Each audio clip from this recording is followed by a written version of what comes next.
और आगे बढ़ते हैं। प्रधानमंत्री नरेंद्र मोदी ने आज मीडिया कर्मियों से रूबरू होते हुए इस दौरान उन्होंने कोरोना वायरस को लेकर जरूरी हिदायतें दी हैं। प्रधानमंत्री नरेंद्र मोदी ने कोरोना वायरस को लेकर मीडिया के साथ संवाद किया। वीडियो कॉन्फ्रेंसिंग के जरिए हुए इस संवाद में कई मीडिया की दिग्गज हस्तियां मौजूद रहीं। उन्होंने इस दौरान देश के मौजूदा हालात से निपटने के लिए विचार विमर्श किया। इस बीच प्रधानमंत्री ने ट्वीट कर कहा कि लॉकडाउन को अभी भी कई लोग गंभीरता से नहीं ले रहे हैं। कृपया करके अपने आप को बचाएं, अपने परिवार को बचाएं, निर्देशों का गंभीरता से पालन करें।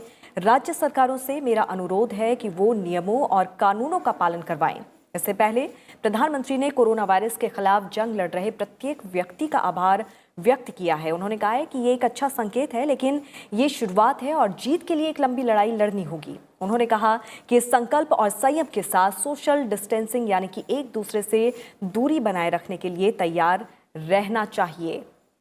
उन्होंने कहा है कि देशवासियों ने ये बता दिया है कि वे क्षमतावान हैं और अगर वो फैसला कर लें तो हम बड़ी से बड़ी चुनौती को एकजुटता से पराजित कर सकते हैं। तो लॉकडाउन को अभी भी कई लोग गंभीरता से नहीं ले रहे हैं। कृपया करके अपने आप को बचाएं, अपने परिवार को बचाएं, निर्देशों का गंभीरता से पालन करें। राज्य सरकारों से मेरा अनुरोध है कि वो नियमों और कानूनों का पालन करें। ये प्रधानमंत्री नरेंद्र मोदी ने ट्वीट किया है और लोगों से अपील की है कि अपने आप को सुरक्षित रखें और घर में रहें। बाहर ज़रूरी अगर ना हो तो ना निकलें। शाम को 5 बजते ही बड़ी संख्या में लोगों ने चिकित्सा सेवा समेत अन्य आवश्यक कार्यों में कार्यरत सभी कर्मचारियों के प्रति ताली, शंख, थाली और घंटी बजाकर आभार व्यक्त किया था। लोगों ने अपने अपने घरों की छत, बालकनी और लॉन में इकट्ठा होकर अभिवादन किया। बच्चों के साथ ही बुजुर्ग, आम आदमी और अति विशिष्ट व्यक्ति भी घंटी, शंख और ताली बजाते नजर आए। इंडिया गेट समेत राजधानी के अन्य हिस्सों में पुलिस सायरन भी सुनाई दिया। माननीय प्रधानमंत्री जी ने जो एक कॉल दी थी कि जनता कर्फ्यू हो, उसके तहत मुझे बड़ी खुशी है कि समाज के हर वर्ग ने अपना सहयोग देते हुए उसको एक सक्सेसफुल इवेंट बनाया है। उसको उस इवेंट के रूप में प्रस्तुत किया है कि आज देश हर तरह से किसी भी चुनौती का सामना करने के लिए तैयार है।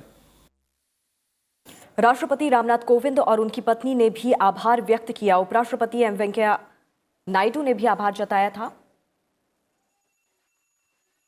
और कल शाम 5 बजे उपराष्ट्रपति एम वेंकैया नायडू अपने निवास पर कोरोना वायरस के विरुद्ध लड़ाई में अग्रिम पंक्ति में खड़े डॉक्टरों, आवश्यक जन सेवाओं में लगे कर्मचारियों और मीडिया कर्मियों का करतल ध्वनि से कृतज्ञ अभिवादन किया। उन्होंने ट्वीट कर कहा कि कोरोना वायरस की चुनौती का समाधान निकालने में लगे सभी देशवासियों का उनकी निस्वार्थ सेवा और संकल्प के लिए कृतज्ञ अभिनंदन करता हूं।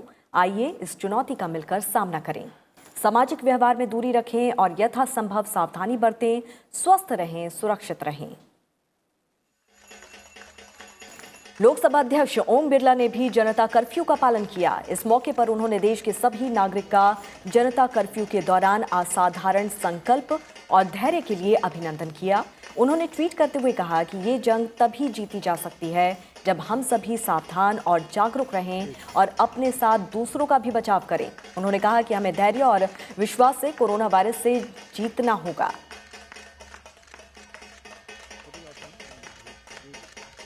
राज्यसभा के उपसभापति हरिवंश ने भी लोगों से खास सावधानी बरतने की अपील की है। कुछ बड़े लोग और इलिट लोग और प्रभावी जो माने जाते हैं समाज में, वो लंदन से आते हैं और बिना बताए जाकर के सार्वजनिक कार्यक्रमों में भाग लेते हैं और उसमें देश का इलिट क्लास चाहता है। यह आपराधिक कृत्य है ऐसे लोगों का। उनको इसकी सख्त सजा भी मिलनी चाहिए, क्योंकि ये कहीं आप कल्पना नहीं कर सकते कि इस तरह की जब सेंसिटिव स्थिति हो, इस तरह की चुनौतीपूर्ण और खतरे की स्थिति हो, तो इस तरह से पूरे समाज को खतरे में डाला जाए। इसलिए हम लोगों को एक एक व्यक्ति को चौकस होना पड़ेगा। सफाई से लेकर हर जो सावधानी WHO से लेकर भारत सरकार ने बताया, राज्य सरकारों ने जो निर्देश बताए, उनका खुद अनुपालन करें, तभी हम इस चीज़ से निकल सकते हैं। और हम अगर मिलकर काम करें तो हम निश्चित रूप से कामयाब होंगे। केंद्रीय मंत्री राजनाथ सिंह, प्रकाश जावड़ेकर, धर्मेंद्र प्रधान, निर्मला सीतारमण और बीजेपी अध्यक्ष जगत प्रकाश नड्डा ने भी अपने अपने घरों के सामने तालियां बजाकर आभार व्यक्त किया। बीजेपी अध्यक्ष जेपी नड्डा ने रविवार को प्रधानमंत्री नरेंद्र मोदी की अपील पर जनता कर्फ्यू का पालन करने पर लोगों की सराहना की। साथ ही उन्होंने इसे एक लंबी लड़ाई की शुरुआत करार देते हुए जनता को 2 हफ्ते और जागरूक रहने को कहा। प्रधानमंत्री नरेंद्र मोदी ने गुरुवार को राष्ट्र के नाम संबोधन में लोगों से जनता कर्फ्यू की अपील की थी। ये एक स्वैच्छिक अभियान था जो सुबह 7 बजे से शुरू हुआ और रात 9 बजे तक चला। प्रधानमंत्री की अपील पर देश भर में लोगों ने कल शाम 5 बजे से 5 मिनट तक ताली, थाली, घंटी और शंख समेत विभिन्न ध्वनि यंत्रों को बजाकर आवश्यक सेवाओं से जुड़े लोगों का आभार व्यक्त किया।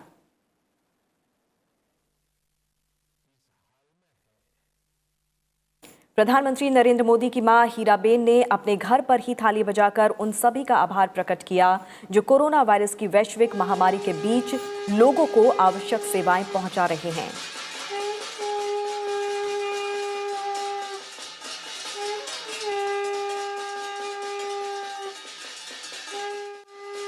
देश में कोविड-19 संक्रमण के मामले बढ़कर 415 हो गए हैं। इसमें 41 विदेशी नागरिक और अब तक हुई 7 मौत शामिल हैं। केंद्रीय स्वास्थ्य मंत्रालय के मुताबिक गुजरात, बिहार और महाराष्ट्र में रविवार को एक मौत हुई, जबकि पहले 4 अन्य मौत कर्नाटक, दिल्ली, महाराष्ट्र और पंजाब में हुई थी। इन 415 संक्रमित लोगों में वो 24 लोग भी शामिल हैं जिनका इलाज किया जा चुका है या ठीक होने के बाद उन्हें अस्पताल से छुट्टी मिल चुकी है या वो यहां से चले गए हैं। ICMR ने कहा है कि आज सुबह 10 बजे तक 18,383 नमूनों की जांच की जा चुकी है। ये तत्काल नहीं साफ हो सका है कि नए मामले कहां से आए हैं। मंत्रालय के आंकड़ों के मुताबिक महाराष्ट्र में कोरोना वायरस के 67 मामले हैं, जिनमें 3 विदेशी नागरिक शामिल हैं। केरल से भी 67 मामले सामने आए हैं, जिनमें 7 विदेशी शामिल हैं। दिल्ली में संक्रमित लोगों की संख्या एक विदेशी समेत 29 है, जबकि उत्तर प्रदेश में एक विदेशी समेत 28 लोग संक्रमित हैं। राजस्थान में 2 विदेशी नागरिकों समेत 27 मामले हैं। तेलंगाना में 11 विदेशी समेत 26 मामले हैं। कर्नाटक में कोरोना वायरस के 26 मरीज हैं। हरियाणा, पंजाब, गुजरात, तमिलनाडु, पश्चिम बंगाल, आंध्र प्रदेश और उत्तराखंड सहित देश भर से मामले सामने आए हैं। इससे पहले कर्नाटक, दिल्ली, महाराष्ट्र और पंजाब में एक मौत हुई थी। देश भर में कोरोना वायरस के संदिग्ध मरीजों का टेस्ट करने के लिए 111 लैब्स ऑपरेशनल हो गई हैं। सरकार की कोशिश ज्यादा से ज्यादा टेस्ट करने की व्यवस्था की है। भारतीय चिकित्सा अनुसंधान परिषद के महानिदेशक बलराम भार्गव ने कहा है कि कोरोना वायरस के संक्रमण को रोकने का एकमात्र उपाय बाहर से आने वाले लोगों को अलग रखना है। कैबिनेट सचिव और प्रधानमंत्री के प्रधान सचिव ने वीडियो कॉन्फ्रेंस के जरिए राज्यों के मुख्य सचिवों के साथ एक उच्च स्तरीय बैठक में वायरस से निपटने की तैयारियों और उठाए गए कदमों और स्थिति की समीक्षा की है। बैठक में पिछले कुछ दिनों के दौरान संक्रमित मामलों की बढ़ती संख्या पर विचार विमर्श किया गया। कोरोना वायरस से निपटने की तैयारी में जुटे केंद्रीय स्वास्थ्य मंत्रालय ने कहा कि किसी तरह इस बीमारी को बढ़ने से रोकना है। स्वास्थ्य मंत्रालय के संयुक्त सचिव लव अग्रवाल ने कहा कि कोरोना वायरस के चेन ऑफ ट्रांसमिशन को रोकना है और इसीलिए कुछ निर्णय लिए गए हैं। आपातकालीन सेवाओं को छोड़कर सभी सेवाओं पर रोक लगा दी गई है। जो स्टेट के साथ डिस्कस किया, जो स्टेट आदेश जारी करेंगे वो होगा कि इसेंशियल सर्विसेज के अलावा सारी सर्विसेज स्थगित की जाएं। तो वो स्टेट लेवल पर डिसीजन लिया जाएगा। और इसेंशियल सर्विसेज जैसे कि आप समझते हैं कि इसेंशियल सर्विस में fire services, medical services, grocery shops, fruits and vegetables, milk, तो वो स्टेट लेवल पर स्पेसिफिक डिसीजन इशू किए जाएंगे। बट हमारा क्लियर फोकस है कि वायरस का चेन ऑफ ट्रांसमिशन को कैसे ब्रेक किया जाए, उसके लिए we want to control the movement of people.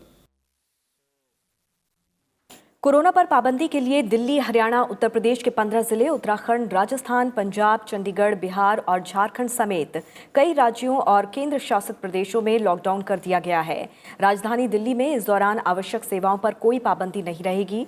इस दौरान दिल्ली की सभी सीमाएं सील रहेंगी, लेकिन आवश्यक वस्तुओं को लाने ले जाने पर रोक नहीं होगी। मुख्यमंत्री अरविंद केजरीवाल ने कहा कि सभी निजी कंपनियों को स्थायी और अस्थायी कर्मचारियों को बंद के दौरान का पारिश्रमिक देना होगा। इस लॉकडाउन के तहत कोई भी पब्लिक ट्रांसपोर्ट सर्विस अलाउ नहीं की जाएगी। इसमें प्राइवेट बसें, taxi, auto rickshaw, rickshaw, e rickshaw ये अलाउ नहीं की जाएंगी, ये बंद होंगी। डीटीसी की बसें 25% चलेंगी और वो इसलिए ताकि जो एसेंशियल सर्विसेज प्रोवाइड करने वाले लोग हैं दिल्ली के अंदर वो अपने अपने गंतव्य स्थान पे जा सकें। दिल्ली के सारे शॉप्स, बाज़ार, commercial establishment, factory, workshop, office, godown, weekly बाज़ार ये सब बंद रहेंगे। दिल्ली से सटे हुए सारे स्टेट्स के साथ जो दिल्ली के बॉर्डर्स हैं ये बॉर्डर्स सील कर दिए जाएंगे एक्सेप्ट जो एसेंशियल आइटम्स आने हैं। मान लीजिए पड़ोसी राज्य से दूध आ रहा है, सब्जियां आ रही हैं, खाने पीने का सामान आ रहा है, जो एसेंशियल आइटम्स हैं केवल वो अलाउ किए जाएंगे, बाकी बॉर्डर्स सील कर दिए जा रहे हैं।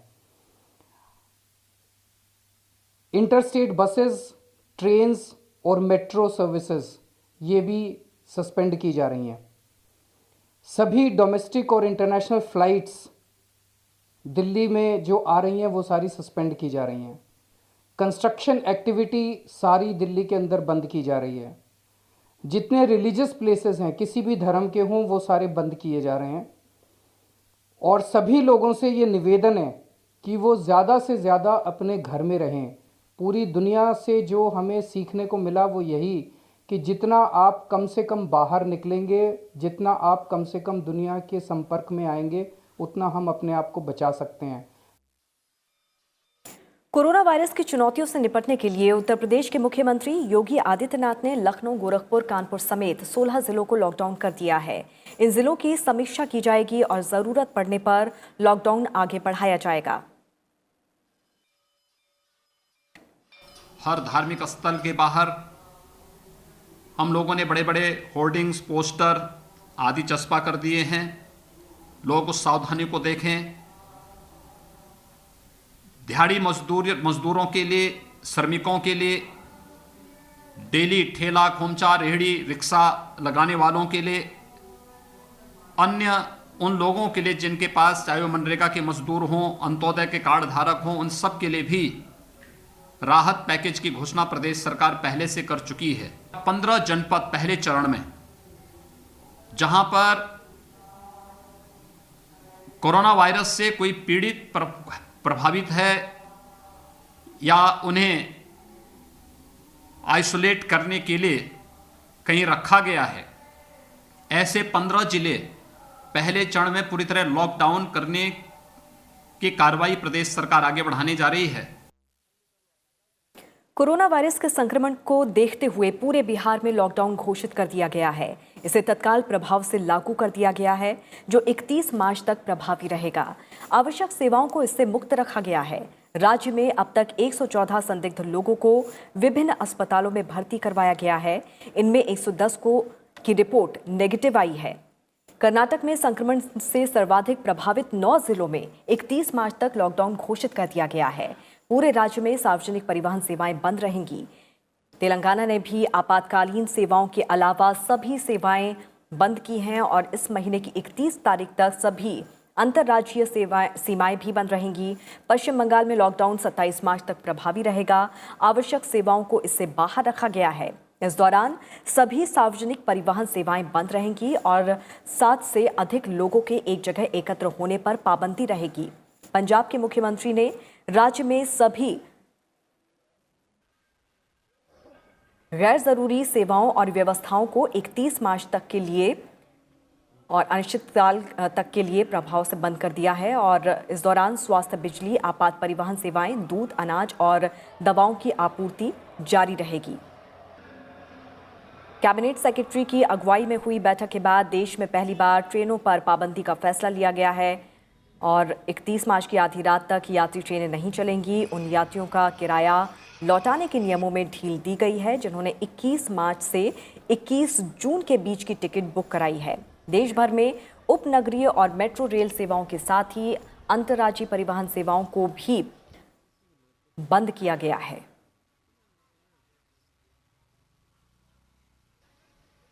इस बीच दुनिया भर में कोरोना वायरस से मरने वालों का आंकड़ा 14,000 के पार पहुंच गया है। कोरोना वायरस से संक्रमित मरीजों की संख्या 3 लाख के पार पहुंच गई है।